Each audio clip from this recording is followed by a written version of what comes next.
استاذ محمد شبانه، كل سنه وحضرتك طيب. استاذ محمد شبانه، كل سنه وحضرتك طيب وسنه سعيده وبالتوفيق ان شاء الله. استاذ محمد، بحب ابارك لك اولا على البرنامج واقول لك كل سنه وانت طيب بمناسبه عيد ميلادك وعيد العمال، واتمنى ان السنه الجايه تدينا اليوم ده اجازه. استاذي العزيز محمد شبانه، كل سنه وحضرتك طيب.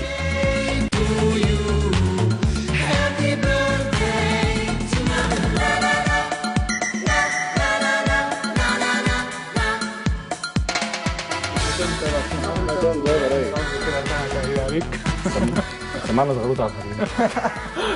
لو بعرف يا جماعه يعني النهارده طبعا عيد ميلاد الاستاذ محمد شبانه. والله انا لو طيب وانت طيب يا محمد، وربنا كده والله انا لو حلفت للناس دلوقتي على 100 مصحف انا مش هصدقك و100 لله، لان انا والله ما اعرف حتى ان انتوا عاملين الكلام ده.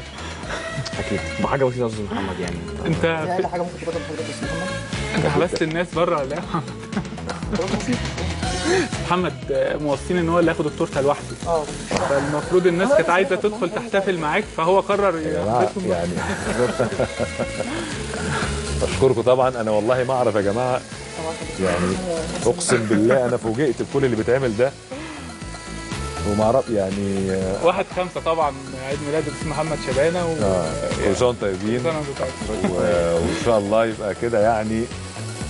الله لا لا لا لا لا لا لا لا، ده في اتفاق، ده في اتفاق. استاذ خالد بركات رئيس تحرير القناه، استاذ خالد مخرج البرنامج، شبانه مخرج البرنامج. قطع التورته. طب يا جماعه انا فوجئت بالكلام. انت كنت عارف الكلام ده؟ انت كنت عارف الكلام ده؟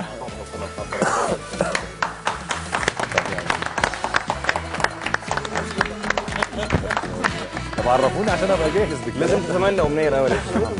تتمنى امنيه السنه. اتمنى اخلص من صعب الفكره دي. يبقى فريقنا ده كله ليه بس؟ طب يعني انا شايف كمان كل الساده المصورين وزملائنا المخرجين، تعالوا اتفضلوا يا جماعه. كل زملائي المخرجين والمساعدين، خير تعالى يا خير. كل سنه وانتم طيبين، وكل سنه وانتم كل الاستاف طيب، وبشكركم وبشكر قناه الشعب وخيرت ده الجندي المجهول بتاع البرنامج. كل سنه وانت طيب. واقول ايه؟ ما تقولش حاجه. ما تقولش حاجه. كل سنه وانتم طيبين وعيد سعيد، ويا رب نلتقي زي دلوقتي السنه الجايه على قناه الشعب تبقى قد كده 10,000 مليون مره، بحب الجمهور وبحب المشاهدين وبلحظه الحب اللي انا عايشها مع زملائي ومع اصدقائي في الاستوديو اللي فاجئوني النهارده وانا على الهوا وانا بختم. قلت لهم سايبيني براحتي على الهوا. ما ينفعش نزعلك. عاملين لي كمين على الهوا وسايبيني براحتي. دي لحظه اطفاء الشموع. انا كده بقيت 30 سنه طبعا. 29 اصلا ما تكبرش نفسك. طيب مش كان 25 على فكره امبارح روحت البيت لقيت نفس المفاجاه دي كويس من ولادي الساعه 3 الصبح. فالمفاجاتين في الراس توجع يعني في يومين ورا بعض. بدأ ريال مدريد يا استاذ محمد، تعويض عن اللي حصل لريال امبارح.